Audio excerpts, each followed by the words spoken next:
ಸ್ನೇಹಿತರೆ, ಚಿಕ್ಕ ಜಾಗದಲ್ಲಿ ದೊಡ್ಡ ಮನೆ ಕಟ್ಟೋದಂತಂದರೆ ಚಿಕ್ಕ ಚಿಕ್ಕ ಪಾರ್ಟಿಷನ್ಗಳನ್ನು ಮಾಡಿಕೊಂಡು 4 ಅಂತಸ್ತಿನ ಮನೆ ಕಟ್ಟೋದಲ್ಲ. ಮನೆ ಒಳಗಡೆ ಬಂದ್ರೂ ಮನೆ ದೊಡ್ಡದಾಗಿ ಕಾಣಬೇಕು, ಆ ರೀತಿ ಪ್ಲ್ಯಾನಿಂಗ್ ಮಾಡಿಕೊಂಡು ಕಟ್ಟಬೇಕಾಗುತ್ತೆ. ನೋಡಿ, ಈ ಪ್ಲ್ಯಾನಿಂಗ್ ತುಂಬ ದೊಡ್ಡದಾಯಿತು ಅಂತಂದರೆ ನೀವು ಇನ್ನೂ ಚಿಕ್ಕ ಜಾಗದಲ್ಲಿ ಮನೆ ಕಟ್ಟಬೇಕು ಅಂತಂದರೆ ನೋಡಿ, ನೀವು ಸೀಟೌಟ್, ಹಾಲ್, ಎನಿಮೆಟ್ಲ್ ಮತ್ತು ವಾಶ್ರೂಮನ್ನು ಇಟ್ಕೊಂಡು ಪ್ಲ್ಯಾನಿಂಗ್ ಮಾಡ್ಕೊಳ್ಬೇಕಾಗುತ್ತೆ. ಹಾಗೆ ಮೇಲ್ಗಡೆ ಫ್ಲೋರಲ್ಲಿ ಕಿಚನ್, ಬೆಡ್ರೂಮ್ಗಳನ್ನು ಇಟ್ಟು ಪ್ಲ್ಯಾನಿಂಗ್ ಮಾಡೋದ್ರಿಂದ ಚಿಕ್ಕ ಜಾಗ ಆದರೂ ಮನೆ ದೊಡ್ಡದಾಗಿ ಕಾಣುತ್ತೆ. ನೀವು ಕೆಳಗಡೆ ಫ್ಲೋರಲ್ಲಿ ಇನ್ನೂ ಸ್ವಲ್ಪ ಜಾಗ ಇದೆ ಅಂತ ಅನ್ನೋದಾದರೆ ಕಿಚನನ್ನು ಕೆಳಗಡೆನೇ ಇಟ್ಕೊಂಡು ಪ್ಲ್ಯಾನಿಂಗ್ ಮಾಡ್ಕೊಳ್ಬೇಕಾಗುತ್ತೆ. ಬೆಡ್ರೂಮ್ ಮಾತ್ರ ಮೇಲ್ಗಡೆ ಫ್ಲೋರಲ್ಲಿ ಇಟ್ಟು ಪ್ಲ್ಯಾನಿಂಗ್ ಮಾಡ್ಕೊಳ್ಳೋದ್ರಿಂದ ಮನೆ ಕೂಡ ದೊಡ್ಡದಾಗಿ ಕಾಣುತ್ತೆ. ಹಾಗೆ ನೀವೇನಾದರೂ ಫಸ್ಟ್ ಟೈಮ್ ಚಾನಲ್ ವಿಸಿಟ್ ಮಾಡ್ತಿದ್ದೀರಾ ಅಂತಂದರೆ ಸಬ್ಸ್ಕ್ರೈಬ್ ಮಾಡ್ಕೊಂಡಿರಿ. ಚಿಕ್ಕ ಜಾಗದಲ್ಲಿ ಮನೆ ಕಟ್ಟುವಾಗ ದೊಡ್ಡ ಚಾಲೆಂಜ್ ಆಗಿರುತ್ತೆ, ಹಾಗಾಗಿ ನೀವು ಪ್ಲ್ಯಾನಿಂಗ್ಗಳನ್ನು ಮೊದಲೇ ತಿಳ್ಕೊಳ್ಬೇಕಾಗುತ್ತೆ. ನೋಡಿ, ನೀವು ಮನೆಯ ಮುಂಭಾಗದ ಪ್ಲ್ಯಾನಿಂಗ್ಗಳನ್ನು ಕೂಡ ನೀವು ಎಷ್ಟೇ ಚಿಕ್ಕ ಮನೆ ಆಗಿದ್ರೂ ಕೂಡ ದೊಡ್ಡದಾಗಿ ಕಾಣೋ ಥರನೇ ಮಾಡ್ಕೊಳ್ಬೋದು. ನೋಡಿ, ಈ ಪ್ಲ್ಯಾನಿಂಗ್ ನೋಡಿ ಹೇಗಿದೆ ಅಂತ. ಇಷ್ಟು ಚಿಕ್ಕ ಮನೆ ಆದರೂ ಮನೆಯ ಮುಂಭಾಗದ ಪ್ಲ್ಯಾನಿಂಗನ್ನು ಟ್ರೆಡಿಷ್ನಲ್ ಲುಕ್ಕನ್ನು ಕೊಟ್ಟಿದ್ದರಿಂದ ತುಂಬ ಚೆನ್ನಾಗಿ ಬರೋ ಥರನೇ ಪ್ಲ್ಯಾನಿಂಗ್ ಮಾಡ್ಕೊಳ್ಬೋದು. ನೋಡಿ, ಈ ರೀತಿ ಡಿಸೈನನ್ನು ಸೆಲೆಕ್ಟ್ ಮಾಡೋದ್ರಿಂದ ಮನೆ ಎಷ್ಟೇ ಚಿಕ್ಕದಿದ್ರೂ ದೊಡ್ಡದಾಗೆ ಕಾಣುತ್ತೆ. ನೋಡಿ, ಈ ಪ್ಲ್ಯಾನಿಂಗ್ ಹೇಗಿದೆ ಅಂತ. ನೋಡಿ, ಇದು ಮೆಟ್ಲು ಏರಿಯಾ, ಹಾಗೆ ಗ್ಯಾಲರಿ ನೋಡಿ ಯಾವ ರೀತಿ ಡಿಸೈನನ್ನು ಸೆಲೆಕ್ಟ್ ಮಾಡಿದ್ದಾರಂತ. ಹಾಗೆ ಇಲ್ಲಿ ಪ್ರಧಾನ ಬಾಗಿಲು ಡೋರ್, ಹಾಗೆ ಈ ಕಡೆ ವಿಂಡೋ ಕೂಡ ಇಟ್ಟಿರುವಂಥದ್ದು. ನೋಡಿ, ಇಲ್ಲಿ ಎಲ್ ಶೇಪಲ್ಲಿ ಟೈಲ್ಸನ್ನು ಹಾಕೋದಕ್ಕೆ ಪ್ಲ್ಯಾನಿಂಗ್ ಮಾಡ್ಕೊಳ್ಬೇಕಾಗುತ್ತೆ. ಈ ಟೈಲ್ಸನ್ನು ಸೆಲೆಕ್ಟ್ ಮಾಡುವಾಗ, ಸೀಟೌಟಲ್ಲಿ ಟೈಲ್ಸನ್ನು ಸೆಲೆಕ್ಟ್ ಮಾಡುವಾಗ ನೀವು ತುಂಬ ಬ್ರೈಟ್ನೆಸ್ ಇರುವಂತಹ ಟೈಲ್ಸನ್ನೇ ಸೆಲೆಕ್ಟ್ ಮಾಡ್ಕೊಳ್ಬೇಕಾಗುತ್ತೆ. ನೀವು ತುಂಬ ಡಾರ್ಕಲ್ಲಿ ಬ್ಲ್ಯಾಕ್ ಅಥವಾ ಬ್ಲೂ ಶೇಡಲ್ಲಿ ಏನಾದ್ರು ಸೆಲೆಕ್ಟ್ ಮಾಡ್ತಿದ್ದೀರಾ ಅಂತಂದರೆ ಸಂಜೆ 6 ಗಂಟೆ ಆಗ್ತಿದ್ದಂಗೆ ಸೀಟೌಟ್ ತುಂಬ ಕತ್ತಲಾಗಿಬಿಡುತ್ತೆ. ಹಾಗಾಗಿ ನೀವು ಬ್ರೈಟ್ನೆಸ್ ಇರುವಂತಹ ಟೈಲ್ಸನ್ನೇ ಸೆಲೆಕ್ಟ್ ಮಾಡೋದ್ರಿಂದ ಸಂಜೆ 7:30 ತನಕನೂ ಬೆಳಕಿರುತ್ತೆ. ಇದಂತೂ ನೆನಪಲ್ಲಿ ಇಟ್ಕೊಂಡು ಈ ಟೈಲ್ಸನ್ನು ಸೆಲೆಕ್ಟ್ ಮಾಡ್ಕೊಳ್ಬೇಕಾಗುತ್ತೆ. ನೋಡಿ, ಮನೆಯ ಮುಂಭಾಗದಲ್ಲಿ ನೀವು ಗ್ಯಾಲರಿಯನ್ನು ಯಾವ ರೀತಿ ಡಿಸೈನಲ್ಲಿ ಸೆಲೆಕ್ಟ್ ಮಾಡ್ಕೊಳ್ಬೇಕು ಅಂತ ನೀವು ನಿರ್ಧಾರ ಮಾಡ್ಕೊಳ್ಳುವಂಥದ್ದು. ವಿವಿಧ ರೀತಿಯಲ್ಲಿ ಡಿಸೈನ್ಗಳನ್ನು ಮಾಡ್ಕೊಳ್ಬೋದು. ಇಲ್ಲಿ ನೋಡಿ, ಸಿಂಪಲ್ಲಾಗಿ ಡಿಸೈನನ್ನು ಸೆಲೆಕ್ಟ್ ಮಾಡ್ಕೊಂಡಿರುವಂಥದ್ದು. ಹಾಗೆ ಸೀಟೌಟ್ ಏರಿಯಾದಲ್ಲಿ ನೋಡಿ ಈ ರೀತಿ ಸಿಂಪಲ್ಲಾಗೆ ಮಾಡಿಕೊಂಡು ಇಲ್ಲಿ ನೋಡಿ ರೌಂಡ್ ಲೈಟನ್ನು ಹಾಕೊಳ್ಳೋದಕ್ಕೆ ಪ್ಲ್ಯಾನಿಂಗ್ ಕೂಡ ಮಾಡ್ಕೊಂಡಿರುವಂಥದ್ದು. LED ಲೈಟ್ಗಳನ್ನು ಈ ಸೈಡ್ ನೋಡಿ 2 ಲೈಟನ್ನು ಹಾಕೋದಕ್ಕೆ ಪ್ಲ್ಯಾನಿಂಗ್ ಮಾಡ್ಕೊಂಡಿರುವಂಥದ್ದು.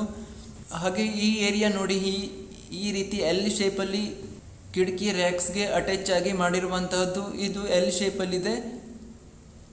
ಒಂದು ವಿಂಡೋ ಸಿಗೋ ಥರ ಪ್ಲ್ಯಾನಿಂಗ್ ಮಾಡ್ಕೊಳ್ಬೇಕಾಗುತ್ತೆ. ಇನ್ನು ಈ ಕಡೆ ಬೆಡ್ರೂಮ್ ಮತ್ತು ವಾಶ್ರೂಮ್ ಏರಿಯಾ ಬರುತ್ತೆ. ಇದು ಇದೇ ರೀತಿ ಪ್ಲ್ಯಾನಿಂಗಲ್ಲಿ ಮಾಡ್ಕೊಳ್ಳುವಂತಹದ್ದು. ಹಾಗೆ ಈ ಏರಿಯಾ ಮತ್ತು ನೋಡಿ ಮುಂಭಾಗದಲ್ಲಿ ಇಲ್ಲಿ ಸ್ಕ್ವೇರಲ್ಲಿ ಪಿಲ್ಲರ್ ತಗೊಂಡಿದ್ದೇವೆ. ಆ ಏರಿಯಾ ಮತ್ತು ಈ ಸೈಡ್ ನೋಡಿ ಈ ಏರಿಯಾಗೆ ಒಂದೇ ಥರ ಟೈಲ್ಸನ್ನು ಸೆಲೆಕ್ಟ್ ಮಾಡ್ಕೊಳ್ಬೇಕಾಗುತ್ತೆ. ಹಾಗೆ ಈ ಬೆಡ್ರೂಮ್ ಹತ್ರ ಇರುವ ವಿಂಡೋ ಹತ್ರ ನೋಡಿ ಈ ರೀತಿ ಬಾಕ್ಸ್ ಟೈಪಲ್ಲಿ ಪ್ಲ್ಯಾನಿಂಗನ್ನು ಮಾಡ್ಕೊಂಡಿರುವಂಥದ್ದು. ಇಲ್ಲೂ ಕೂಡ ಲೈಟ್ ಹಾಕೋದಕ್ಕೆ ಪ್ಲ್ಯಾನಿಂಗನ್ನು ಮಾಡ್ಕೊಳ್ಬೇಕಾಗುತ್ತೆ. ಹಾಗೆ ಈ ವಿಂಡೋನ ಕೆಳಗಡೆ ಕೂಡ ನೀವು ವಿ ಶೇಪಲ್ಲಿ ಆಗಿರ್ಬೋದು, ಯಾವುದೇ ರೀತಿ ಡಿಸೈನ್ ಆಗಿ ಒಂದು ಲೈಟನ್ನು ಹಾಕೋದಕ್ಕೆ ಪ್ಲ್ಯಾನಿಂಗ್ ಕೂಡ ಮಾಡ್ಕೊಳ್ಬೋದು.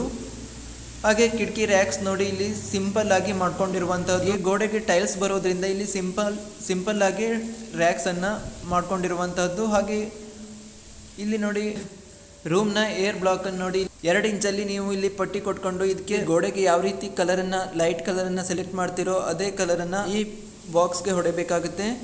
ಹಾಗೆ ಈ ಗೋಟ್ಗೆಲ್ಲ ಯಾವ ಕಲರನ್ನು ಸೆಲೆಕ್ಟ್ ಮಾಡ್ತಿರೋ ಅದನ್ನೇ ಈ ಬಾಕ್ಸ್ಗೆ ಸೆಲೆಕ್ಟ್ ಮಾಡ್ಕೊಳ್ಳುವಂತಹದ್ದು. ಹಾಗೆ ಈ ಗೋಡೆಗೆ ನೋಡಿ ಯಾವ ರೀತಿ ಟೈಲ್ಸನ್ನು ಸೆಲೆಕ್ಟ್ ಮಾಡ್ಕೊಳ್ಬೇಕಂತ. ನೀವು ಕೆನಪೆಯಲ್ಲಿ ಯಾವ ರೀತಿ ಡಿಸೈನಲ್ಲಿ ಯಾವ ಕಲರಲ್ಲಿ ಸೆಲೆಕ್ಟ್ ಮಾಡ್ತಿರೋ ಅದಕ್ಕೆ ಮ್ಯಾಚಿಂಗ್ ಆಗಿರೋ ಥರನೇ ಕಲರನ್ನು ಸೆಲೆಕ್ಟ್ ಮಾಡ್ಕೊಳ್ಬೇಕಾಗುತ್ತೆ. ಹಾಗೆ ಇನ್ನೊಂದು ಸ್ಟೆಪ್ಪನ್ನು ಸ್ವಲ್ಪ ಲೈಟ್ ಕಲರಲ್ಲಿ ಸೆಲೆಕ್ಟ್ ಮಾಡ್ಕೊಳ್ಬೇಕಾಗುತ್ತೆ. ಹೀಗೆ ಒಂದು ಡಾರ್ಕು ಒಂದು ಲೈಟಲ್ಲಿ ಟೈಲ್ಸನ್ನು ಸೆಲೆಕ್ಟ್ ಮಾಡೋದ್ರಿಂದ ತುಂಬ ಚೆನ್ನಾಗಿ ಕಾಣುತ್ತೆ. ಈ ರೀತಿ ಪ್ಲ್ಯಾನಿಂಗ್ ಕೂಡ ಮಾಡ್ಕೊಳ್ಬೋದು. ಇಲ್ಲ ನಿಮಗೆ ಯಾವ ರೀತಿ ಟೈಲ್ಸನ್ನು ಬೇಕೋ, ಯಾವ ರೀತಿ ಡಿಸೈನಲ್ಲಿ ಸೆಲೆಕ್ಟ್ ಮಾಡ್ತಿರೋ ಆ ರೀತಿ ಮನೆ ಕೂಡ ತುಂಬಾ ಚೆನ್ನಾಗಿ ಕಾಣುತ್ತೆ. ನೀವು ಯಾವ ರೀತಿ ಟೈಲ್ಸನ್ನೇ ಸೆಲೆಕ್ಟ್ ಮಾಡಿದ್ದೀರೋ ಅದಕ್ಕೆ ಮ್ಯಾಚಿಂಗ್ ಆಗಿರೋ ಥರನೇ ಕಲರನ್ನು ವಿಂಡೋ ಕೂಡ ಸೆಲೆಕ್ಟ್ ಮಾಡೋದ್ರಿಂದ ಇನ್ನೂ ಚೆನ್ನಾಗಿ ಕಾಣುತ್ತೆ. ನೀವು ಈ ಏರಿಯಾ ಟೈಲ್ಸನ್ನೇ ಹಾಕಬೇಕಂತ ಏನಿರಲ್ಲ, ನೀವು ಟೆಕ್ಸ್ಚರ್ ಡಿಸೈನ್ ಕೂಡ ಮಾಡ್ಕೊಳ್ಬೋದು. ಹಾಗೆ ಈ ಮೆಟ್ಲ ಏರಿಯಾವನ್ನು ನೀವು ವೈಟ್ ಶೇಡಲ್ಲೇ ಟೈಲ್ಸನ್ನು ಸೆಲೆಕ್ಟ್ ಮಾಡೋದ್ರಿಂದ ಮನೆಯ ಮುಂಭಾಗವಂತೂ ಬ್ರೈಟ್ನೆಸ್ ಆಗಿರುತ್ತೆ. ಹಾಗೆ ಈ ಏರಿಯಾ ನೋಡಿ ಮೆಟ್ಲ ಏರಿಯಾ ಬಂದಿರುವಂಥದ್ದು. ಇಲ್ಲೊಂದು ಡೋರ್ ಕೂಡ ಬರುತ್ತೆ. ಫೌಂಡೇಶನ್ಗೆ ನೋಡಿ ಗೋಲ್ಡ್ ಕಲರ್ಗಿಂತ ಸ್ವಲ್ಪ ಡಾರ್ಕ್ ಕಲರಲ್ಲೇ ಸೆಲೆಕ್ಟ್ ಮಾಡ್ಕೊಳ್ಬೇಕಾಗುತ್ತೆ. ಹಾಗೆ ನೀವು ಎಷ್ಟೇ ಚಿಕ್ಕದಾದ ಮನೆ ಕಟ್ಟೋದಾದರೂ ಮನೆಯ ಮುಂಭಾಗದ ಡಿಸೈನನ್ನು ಯಾವ ರೀತಿ ಮಾಡ್ತಿರೋ ಮತ್ತು ಒಳಗಡೆ ಪ್ಲ್ಯಾನಿಂಗನ್ನು ಯಾವ ರೀತಿ ಮಾಡ್ತಿರೋ ಅಷ್ಟು ದೊಡ್ಡದಾಗಿ ಕಾಣುತ್ತೆ. ಚಿಕ್ಕ ಜಾಗ ಆದರೂ ಮನೆ ತುಂಬಾ ದೊಡ್ಡದಾಗಿ ಕಾಣುತ್ತೆ. ನೋಡಿ ಮನೆಯ ಒಳಗಡೆಯ ಪ್ಲ್ಯಾನಿಂಗ್ ನೋಡಿ, ಹಾಲ್ ಕಿಚನ್ ಏರಿಯಾ ಅಥವಾ ಹಾಲ್ ಡೈನಿಂಗ್ ಏರಿಯಾ ಒಂದೇ ಕಡೆ ಅಟ್ಯಾಚ್ ಆಗಿ ಬರೋ ಥರ ಪ್ಲ್ಯಾನಿಂಗ್ ಮಾಡಿಕೊಂಡ್ರೆ ಮನೆ ತುಂಬಾ ದೊಡ್ಡದಾಗಿ ಕಾಣುತ್ತೆ. ನೋಡಿ ಈ ಪ್ಲ್ಯಾನಿಂಗ್ ಹೇಗಿದೆ ಅಂತ, 27x36ರಲ್ಲಿ ಪ್ಲ್ಯಾನಿಂಗ್ ಮಾಡಿರುವಂತಹದ್ದು.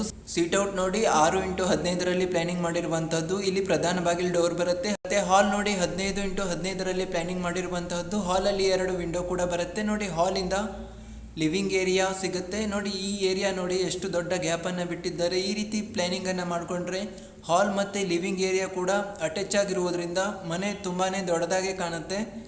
ಹಾಗೆ ಲಿವಿಂಗ್ ಏರಿಯಾ ನೋಡಿ 12x15ರಲ್ಲಿ ಪ್ಲ್ಯಾನಿಂಗ್ ಮಾಡಿರುವಂಥದ್ದು. ಲಿವಿಂಗ್ ಏರಿಯಾದಿಂದನೇ ಏಣಿ ಮೆಟ್ಲು ಕೂಡ ಇಟ್ಟಿರುವಂಥದ್ದು. ಹಾಗೆ ಲಿವಿಂಗ್ ಏರಿಯಾದಿಂದ ನೋಡಿ ಫಸ್ಟ್ ಬೆಡ್ರೂಮ್ ಸಿಗುತ್ತೆ. ಬೆಡ್ರೂಮ್ ನೋಡಿ 12x12ರಲ್ಲಿ ಪ್ಲ್ಯಾನಿಂಗ್ ಮಾಡಿಕೊಂಡು ಇಲ್ಲಿ ಒಂದು ವಿಂಡೋ ಕೂಡ ಇಟ್ಟಿದ್ದಾರೆ. ಈ ಬೆಡ್ರೂಮಲ್ಲಿ 2 ವಿಂಡೋ ಕೂಡ ಇಟ್ಕೊಳ್ಬೋದು.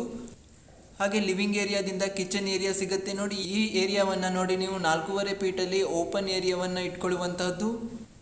ಓಪನ್ ಏರಿಯಾವನ್ನು ಇಟ್ಕೊಳ್ಳೋದ್ರಿಂದ ಕಿಚನ್ ಮತ್ತು ಲಿವಿಂಗ್ ಏರಿಯಾ ಕೂಡ ಅಟ್ಯಾಚ್ ಆಗಿರುತ್ತೆ.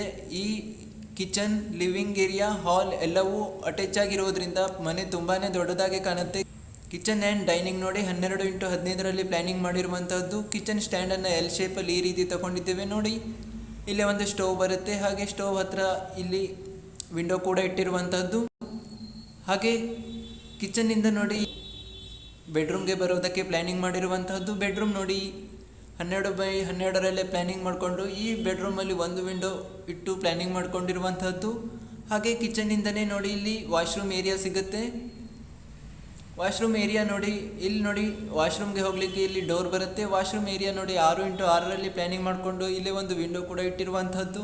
ಹಾಗೆ ಈ ಕಡೆ ನೋಡಿ ವಾಷಿಂಗ್ ಮಷಿನ್ ಇಡೋದಕ್ಕೆ ಪ್ಲ್ಯಾನಿಂಗ್ ಮಾಡ್ಕೊಂಡಿರುವಂಥದ್ದು. ಇಲ್ಲೊಂದು ವಿಂಡೋ ಕೂಡ ಬರುತ್ತೆ. ಈ ವಾಷಿಂಗ್ ಮಷಿನ್ ಏರಿಯಾ ನೋಡಿ 6x6ರಲ್ಲಿ ಪ್ಲ್ಯಾನಿಂಗ್ ಮಾಡ್ಕೊಂಡಿರುವಂಥದ್ದು.